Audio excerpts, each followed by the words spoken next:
Hey, so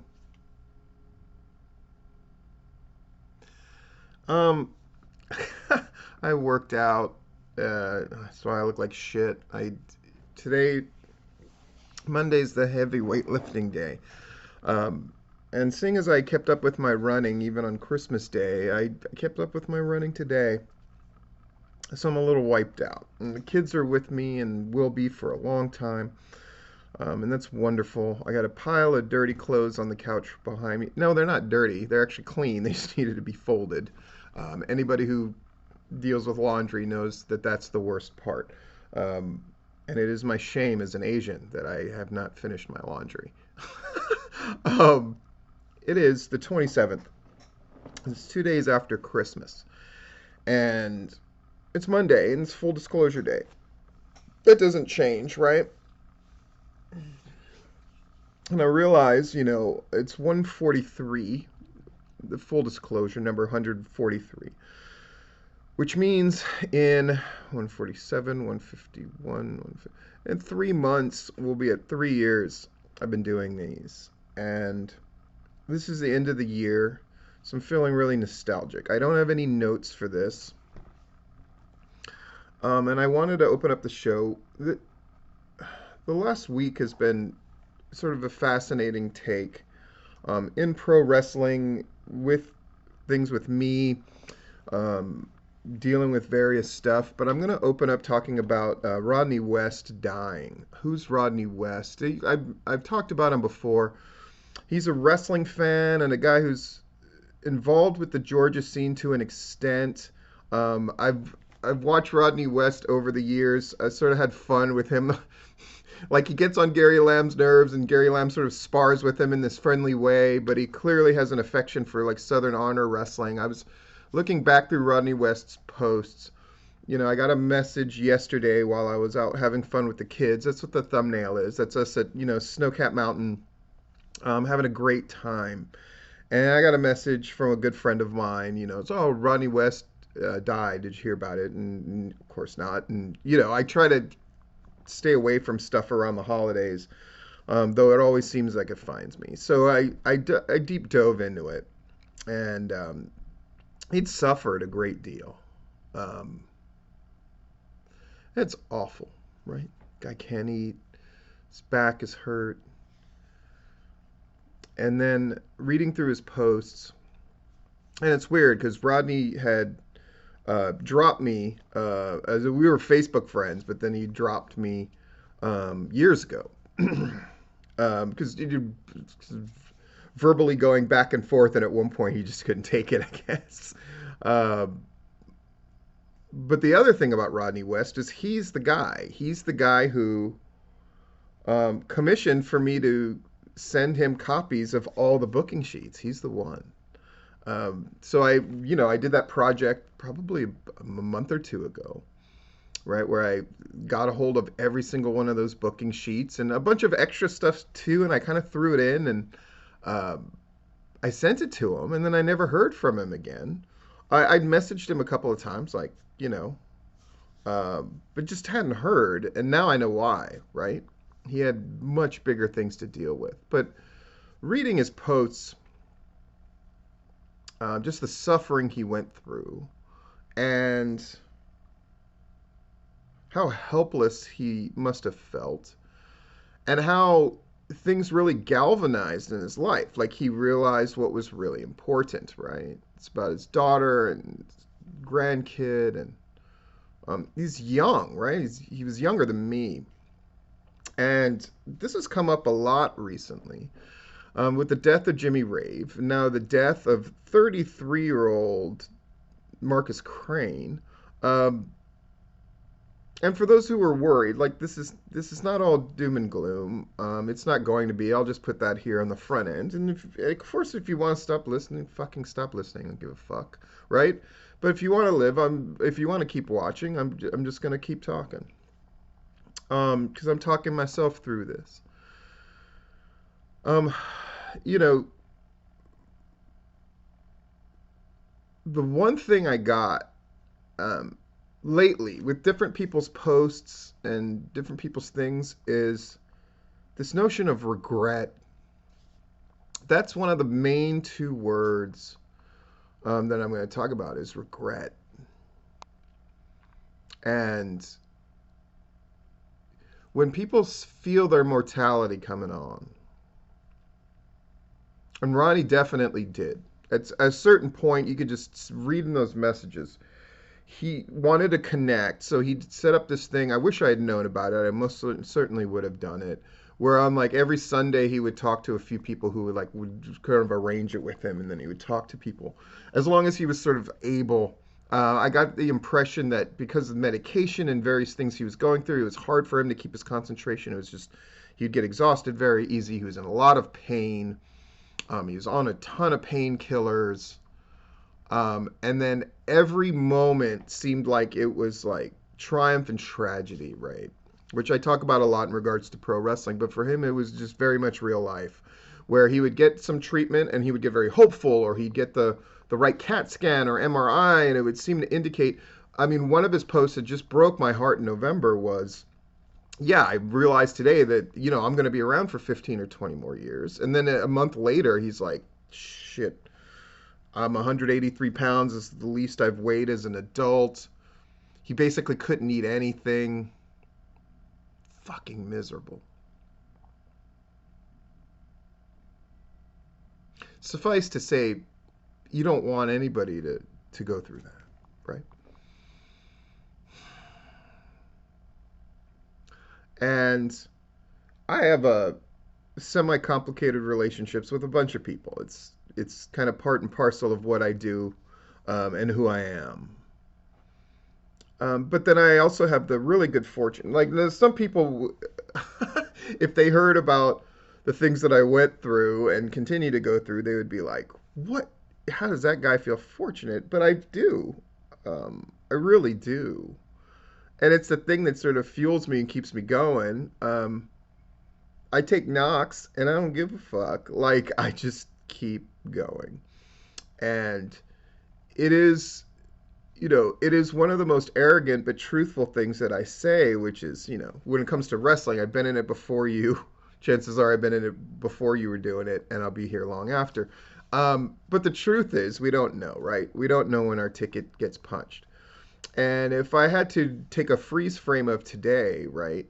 So my kids are around. They're enjoying one of their Christmas presents, courtesy of one of my best friends throughout life, who's like back. We're back communicating. He told me today, uh, because we keep each other in the loop. We message constantly, and it's one of the best things about it, right? There's like phone calls that I have with Jeff a few times a week at least, where we just talk about the whole damn thing, and it's amazing.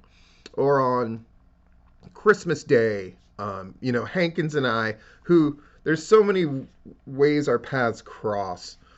And then we ended up on the phone together for God knows how long. And, Larry and I talk all the time. And today we were just hashing out all of this stuff about the awards and how we're going to get the committee together and what's the best way to organize that and things that are surprising us. And I can hear in Larry's voice, and Larry who has to deal with, the health of his mother and things like that. But he just got back from Chicago because he's got clients that he takes care of. And when I mean take care of, I don't mean in a financial sense. I mean, people who need his help and who he goes out of his way to help.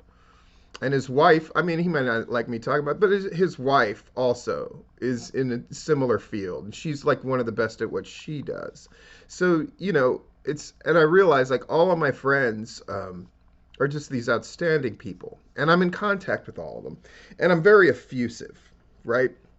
The older I get, the more I really understand my father, who the older he got, the more open-minded he became, and the more sentimental he became. Now, sentimental is not that surprising because motherfucker's Irish, but like, or half Irish at least. But the more open-minded thing was the thing that I always thought was one of his most enduring great traits. He was getting close to 90, and he flipped what he thought about everything. Gay people, race, like he completely opened up. And it was remarkable. And it was wonderful. But I think about my life, right? I got these kids and they're amazing. And we're planning out what we're going to do and how we're going to do it. And we have options, right? Financially, things are always tight with me. But there's signs that that's going to continue to get better. And certainly the people that have me work for them are thrilled and want that relationship to continue, and that's wonderful. Speaking of which, I was thinking about how I was talking to a wrestler on the phone last night because people call in and check, like, that's awesome too. There's people who check on me, I check on them. Just if we haven't talked in a minute, we're going to talk. So we're talking about like, oh, and they were like, I'm gonna see you soon, January 8th. I'm like, holy shit, you are. Like, we're gonna be at IWE, and I'm looking at IWE promoting themselves, and it's so wonderful. And as much as other people want to like sully that relationship or make it into something bad, like, there's nothing bad about it. It's a group that's up and coming, and like, here's what I'm proud about IWE, and just know my thoughts are gonna jump all over the place. It is what it fucking is, right? Um,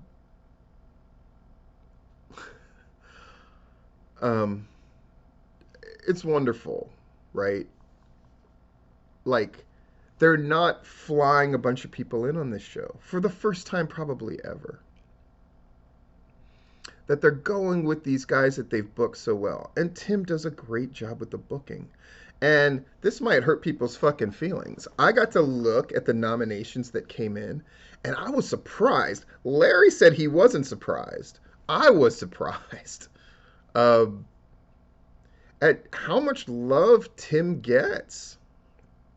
So the boys know, the boys see. That's what's so remarkable. When we form this committee, I think a lot of people on the committee are going to be shocked at the things that the boys value. And when I say the boys, I mean the women wrestlers as well, of course. But they see and they know. And it's wonderful to see the people who are really trying and are really good people. It enables me to power through the backstabbing pieces of shit, people who try to fucking make my life worse, and they slowly fade away. And then they just take themselves out of the picture eventually. Uh, because I think one of the few gifts I have is just unbridled endurance. And the joke used to always be when the kids were born, like, that I wanted them to get most everything from their mom, right?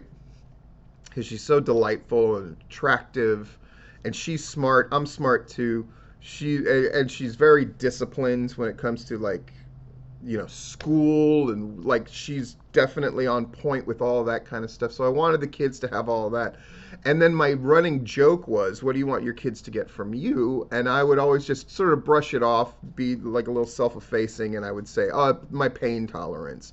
But that goes beyond just the ability to take a hit, though I certainly have that. And as I look at the creases on my body from years of, this is from a chair being thrown at my head and splitting me open that never quite healed, right? And I look at the creases in my head that aren't just wrinkles, but from years of gashy gash, even though I was always super careful and neosporined everything.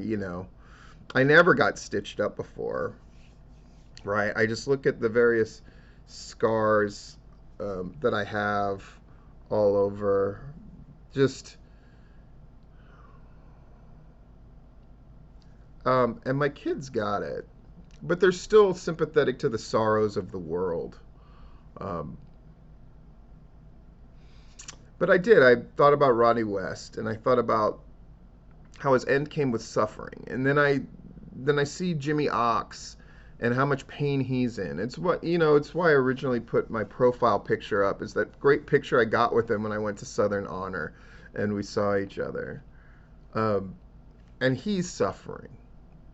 And then I just saw he just posted a thing about how grateful he was for the people that sent a little money his way. And I get it, man. It's rough and Jimmy Rave dying, if there's a positive to be gleaned from that, I talk to any number of people who I've either never talked to before or I haven't talked to in the longest time who reached out to me or who I reached out to and then got some communication going. Um, it's wonderful. It's great. And I know there are people whose stomach goes into knots based of stuff that I've said to them, and who continue to just have this sort of poison running through them, and they're all twisted up. And if you think this is where I'm going to apologize, it most certainly is not going to be that. Um, but I do feel kind of a pity for the people who are really twisted up about it, because at the end of the day, this life is going to kick the shit out of you, right? It's that Rocky Balboa quote everybody loves, right? It's going to knock you down to your knees if you let it. Um, it ain't how hard you can hit, it's how you can take the hits and keep moving forward. There's something so definitively gorgeous about that speech, um, because it feels so true. But the truth is something a little more complicated, which is, yeah, it's about taking the hits and keep moving forward, but it's also how hard you hit and how hard you struggle and how much you fight.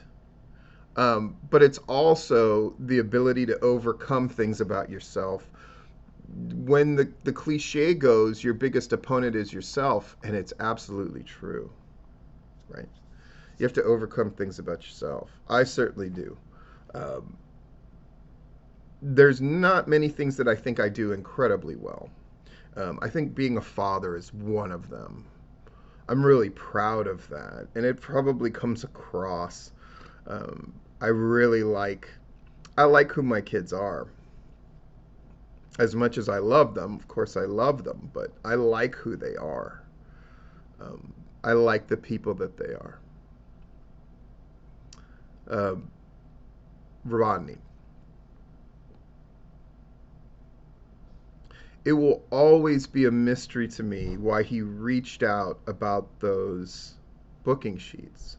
But I'm glad I got to make it for him, and I'm glad he got them. Now, I never heard from him, so did he read them? Did he look at them? I don't know. Maybe he was just too sick. Maybe he read them, but he just didn't feel comfortable communicating with me. Maybe, I don't know. And I'm never going to know. And I have to be okay with that. But I am glad that we got to have an honest exchange with each other, with one another, right?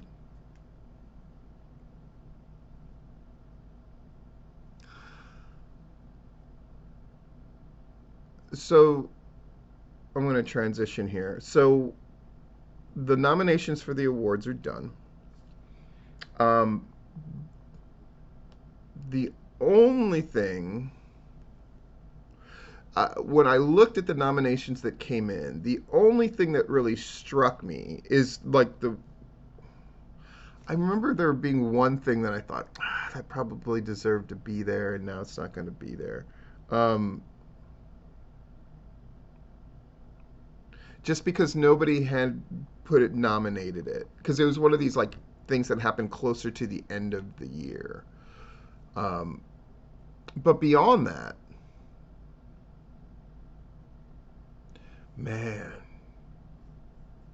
uh, boy, it's going to be great. I'm looking forward to.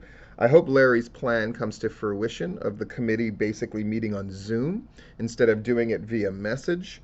That get all of these people, because a couple of them are incredibly busy people, myself included, honestly. So if we could get everybody on the Zoom and then just like in a 2 hour session, knock out who the nominees should be ultimately and everything. Um, I'm glad we're going to have new voices in there. I'm glad. I told Larry one of the things that makes me the happiest is youth being served in a big way.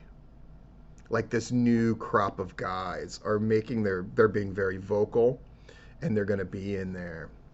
I'm happy that we've never had. We may have a situation where most of the nominees are black, for up and down almost every category. And that's fantastic. Or people of color in every single category, including promoter, including booker. And if you don't think that's a big deal, I don't know what the fuck to tell you. And this happened organically. This was not anything forced. This is the boys talking. And it's great. Rick Michaels and Tristan getting married, with Gary Lamb performing the ceremony, and Mander's there to witness it. I just, come on, man. It's wonderful and it's beautiful. Chip Day getting engaged to Angelo's, wonderful, beautiful.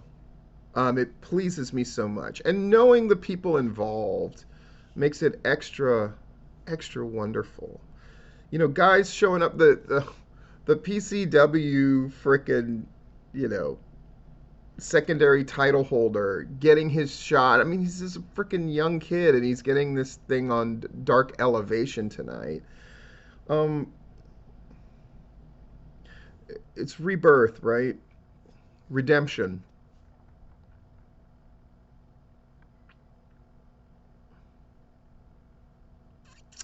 It's hard not to feel some kind of way at the end of the year and in the holiday season. And it's not easy. Um, and then, the COVID stuff coming back and a lot of fear and uncertainty and rivalries that people have developed in their own fucking minds that are now manifest and now just a part of everyday life. And the kind of questions that things bring up. When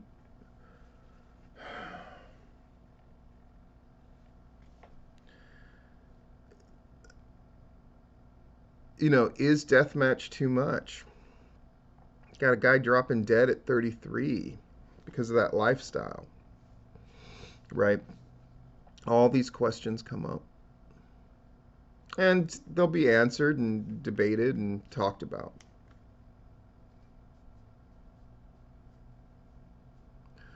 And I look at Rodney West's death, Jimmy Rave's death, now Marcus's death, and you think about how many people you interact with, and it's super true, right? The older you get, the more things that you lose. That's life. Yeah. But then you're also gaining. I think that's the flip of that people don't talk about, right? I get to see my kids grow up and I get to see the people that they're going to be. And I feel very confident in making this statement. If I were to die tomorrow, they're okay, right? They're on enough of a path. I had enough of an influence that they're kind of growing on their own now. Of course I still help and still, uh, and now I'm just super open with them. What I talked about, when you were kids, I had two main priorities. I mean, they're fascinated with how they were brought up and the things they were introduced to and the things I honestly put them through to make sure they were able to handle and develop problem solving skills from age 2 and develop the ability to utilize information. See, for them, college is not going to be a system shock at all, assuming they go, and they may not, right? But because I was teaching them to utilize information instead of just acquire it from the time they were 5 or 4, and they both read at 2, right? Because I wanted them to, 3 things: have a good sense of humor and a well-developed sense of humor that was distinctly their own, have a good sense of rhythm, and you're like, what? Invaluable. And to take pride in acquiring information and utilize it and have an ability to change their mindset and thinking. Those are my 3 main jobs.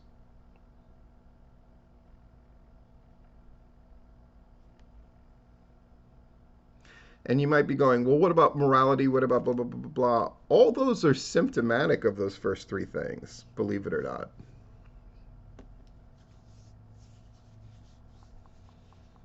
I just caught myself. What am I thinking about? I'm thinking about Jimmy Rave, and I'm thinking about how thrilled he would be. Now I remember. It's the fact that the Southern Fried Jimmy Rave show, right? The disapproved, unapproved show, should be up for show of the year. And I have a feeling that it didn't get nominated. So if somebody wanted to get their nomination in today, I would suggest you do so. I don't nominate and I don't vote. I do enough, right? And for anybody who's still of this thing of trying to knock down the value of the awards, you're an idiot. I can say that clearly after looking at the list of nominations that came in. They matter. They matter because we've attached a value to them and then reinforced that value. It doesn't happen in a vacuum, right? Any more than the value of money, right? It's something that we all have to agree upon and then we all have to act upon. And those awards are a product of a lot of people's hard work and a lot of people's thoughts and energies and getting them done. So they ain't going anywhere, even if somebody's shouting over here, shouting over here, or preemptively trying to anticipate not winning them, so attempting to mean, it doesn't matter. Right? People are very strange.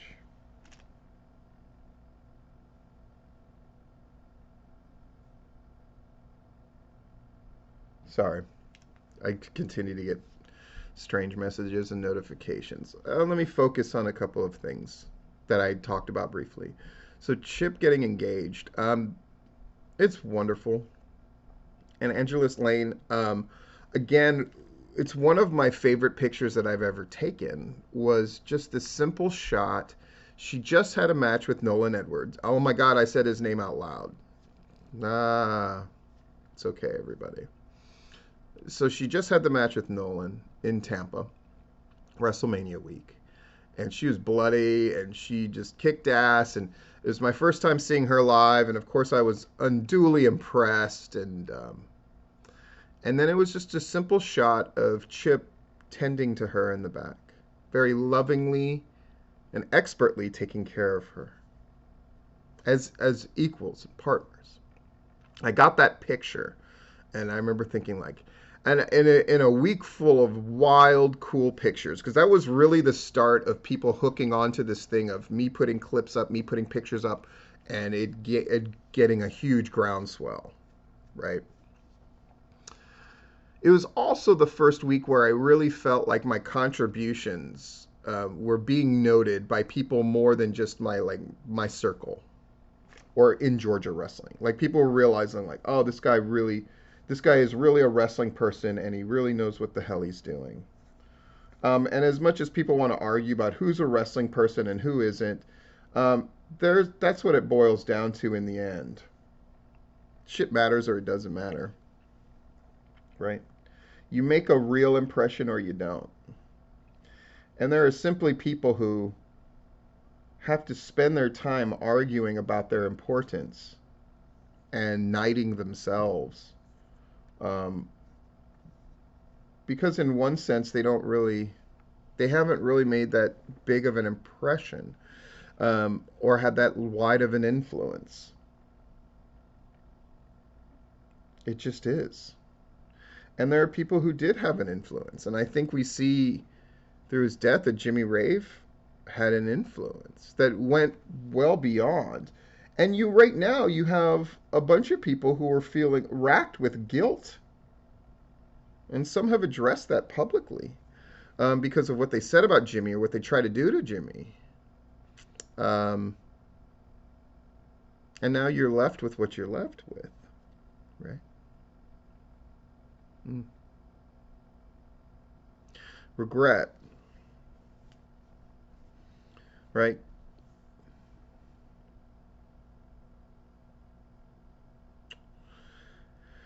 It's hard. It's hard to live your life in such a way that you will not regret, right? Or people like to just dismiss. That's been a thing in the last 10 years of people just pretending that something that exists does not exist by sheer force of will, right? So people, I rarely trust somebody who says like I don't have regrets in life because everything in life helped make me. It's such a self-entitled, self-aggrand, such bullshit attitude to me, right? It's just like the weird notion that everything happens for a reason. I always think is one of the dumbest. Again, very privileged viewpoint, right?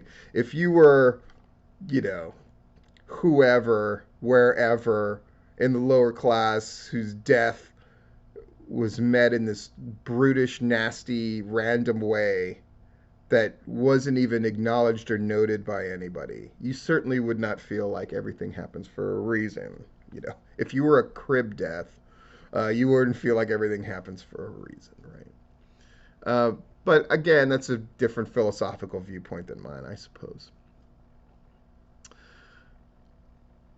To me, everything for happens for a reason is kind of a buffer for people's souls, right? Well, that's the way it was meant to happen, which to me is an incredible negative if it doesn't get used for something positive. I will say I don't believe everything happens for a reason, but I will say I do believe in the teachable moment.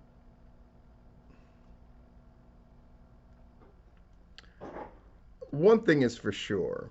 I think when you have people like Rodney West dying, Jimmy Rave dying, Marcus Crane dying, when these people die, um, part of what makes it so tough is it forces an inward look that people aren't really ready for. But I've learned to not look away from that look. That looking inside is the way to go. When I set aside this like, okay, and I'm gonna sign up for this mud run because I was gonna do something similar and then COVID came up and ruined it and da da da da. It's like it's good to have something to look forward to. I look forward to the IWE shows probably more than anybody looks forward to doing any wrestling show. That sounds crazy, but I really do because I get to be Stephen Platinum, and that's a pretty great thing. Uh, I look forward to the Mutter run because it's like it's forcing me to continue to work out so I can be. I'm gonna turn 50 this year, and I'm just like, I get to be a 50-year-old that's actually like in shape and can actually run and run up hills and throw things around and have muscles and you know get underwear sent to me by women on Christmas. I'll take it, right? I'll take it. And I'm surrounded by things that constantly remind me, right, of an interesting life that I've lived and will continue to live. It's a cliche to say, like, oh, your best days are still ahead of you. I have more days behind me than I do ahead of me. That's clear. Um, but I really do feel like, man, there's going to be some amazing things yet to come. And I want to be there for them. It's one of the reasons I don't think it's a coincidence that the guys that I'm friends with the most are all people who take care of themselves and who want to not only be around for a number of years longer, but have a better quality of life. So if you're listening to this and you're one of these people, fucking make your life better. You really have an obligation to do it, but even if you don't feel an incredible obligation to do it, you should just do it out of sheer selfishness. But more than that, do you have an influence? Do you have people who are looking at you? Then you owe it to yourself. And quite frankly, you owe it to guys like Rodney West, who suffered incredibly at the end of his life. Um,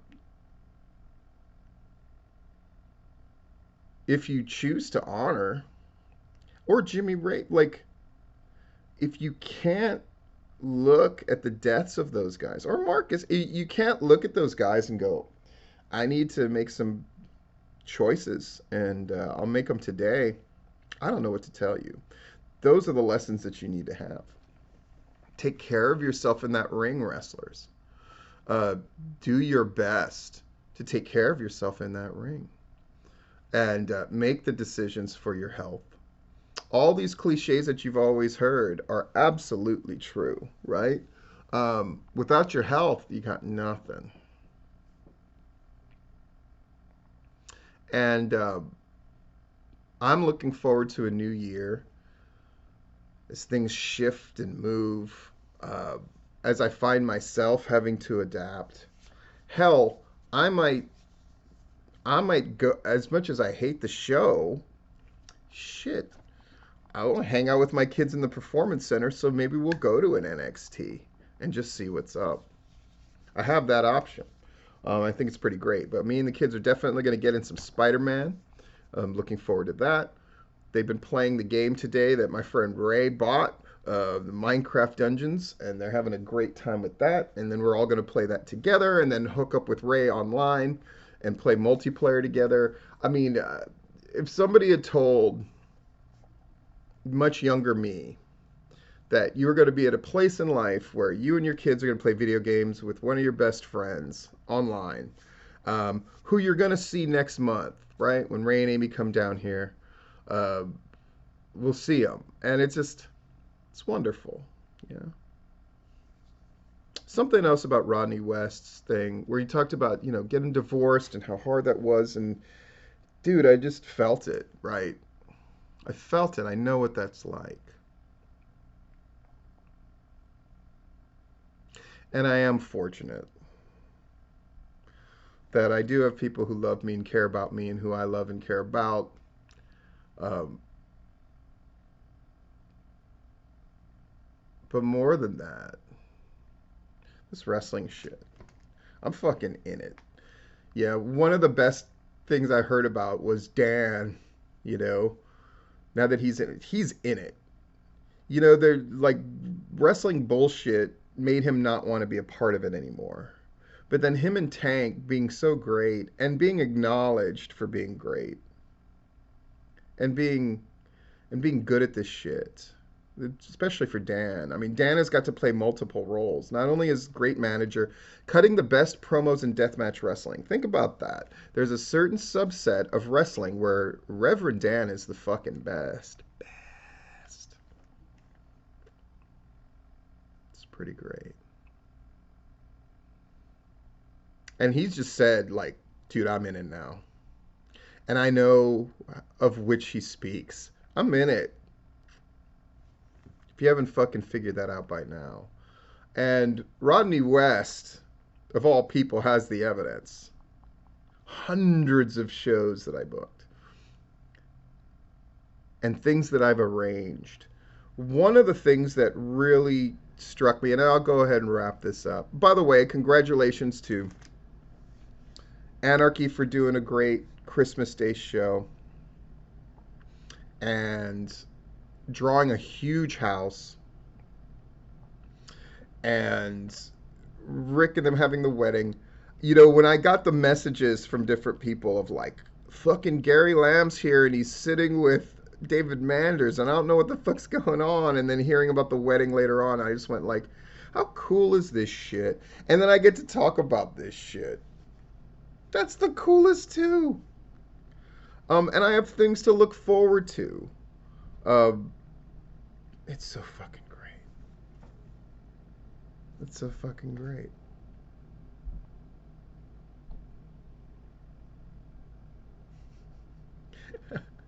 I really should not have put that bra where I could see it. It's very distracting.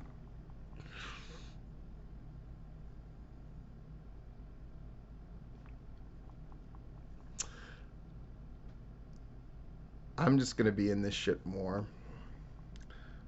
More Patreon videos, more wrestling stuff. I'm going to help more people. I help a lot of people. Um, and I realize more and more, I've always kind of known this, but now I know it more than ever. It is a privilege to be able to help people instead of just pretending that you are. It's a privilege to be part of this pro wrestling thing and really be in it instead of just having to pretend that I am. So, the last thing, I won't dive into the nomination thing too much publicly because it's neither here nor there.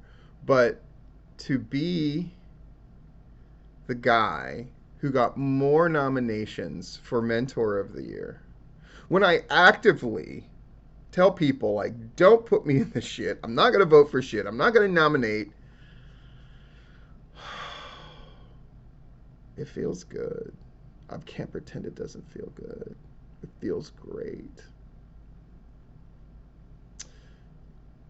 And no matter what people try to say or they try to insinuate, that can't be taken away.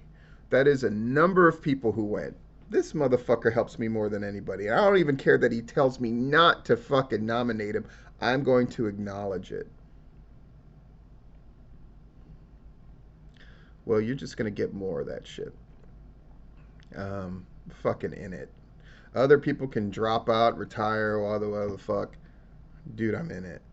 I'm very proud of the way that we've kind of brought Georgia wrestling history along. I'm very proud that we're putting out more reports than ever. I'm very proud that we're not just putting up shitbird fucking posters to fill up the website, that every day there's content. I'm very proud that I push Jeff G. Bailey into fucking writing more because he does great shit. I'm very proud that guys like Matt Hankins have fucking come up behind me. And something that Matt Hankins and I talked about that I thought was really great that we need to make happen, so I'm putting this out here publicly, is I told him, like, I want to have a fucking roundtable discussion thing with me, him, and Shane Mackey, who I think does not get enough credit as being the guy who was the bridge between what PCW is now and what it was under me, that really kept it going under the hardest of circumstances. I want the three of us to talk.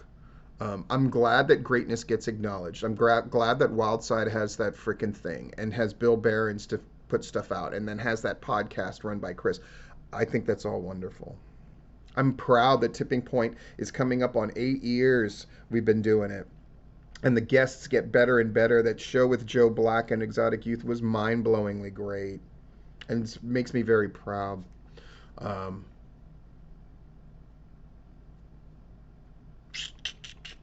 The people that know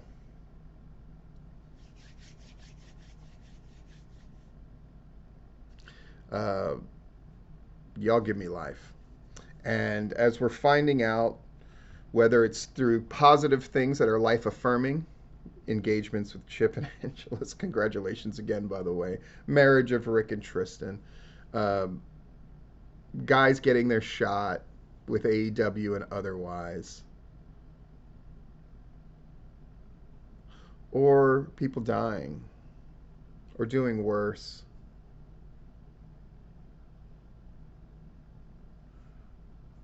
Lone Wolf and Cub, which I, and by the way, I'm doing that Lone Wolf and Cub podcast with my friend Ray. We're gonna do it. One of my favorite Lone Wolf and Cub things is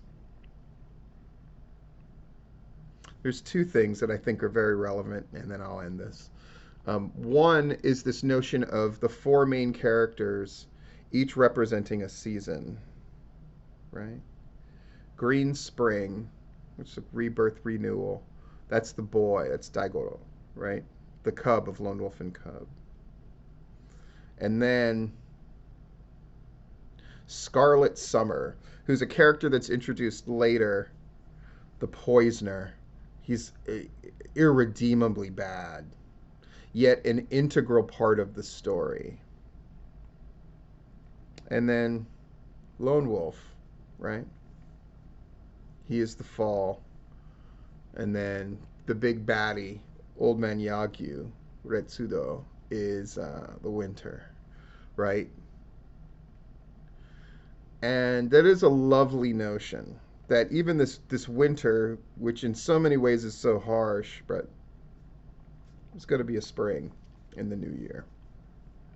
And all the old rivalries, a lot of them will restart, and a bunch of the bullshit will continue to go back and forth. But as long as you're still in the game, fucking play and play to win. The other thing that I really love is this idea of what enlightenment is and what transcending is. And this is a Buddhist notion that Lone Wolf and Cub adapted. Saying Buddhism is it's so varied, but I love this idea of the white path, right? Um, you know, the white path between river of fire and river of water that drowns you, right? One is greed, one is jealousy. And to walk that white path in the middle is almost impossible. But that's the way that you transcend. And I'm going to keep that notion in mind. And I'm going to watch the fires of jealousy burn some people up and the waters of greed drown others. But I'm going to do my best to walk that path in the middle. I would suggest you do the same. And I wish you the very best. I'm going to go find a place to put this bra where my kids won't see and ask about it. How bad can life really be? Go get them. This has been Full Disclosure.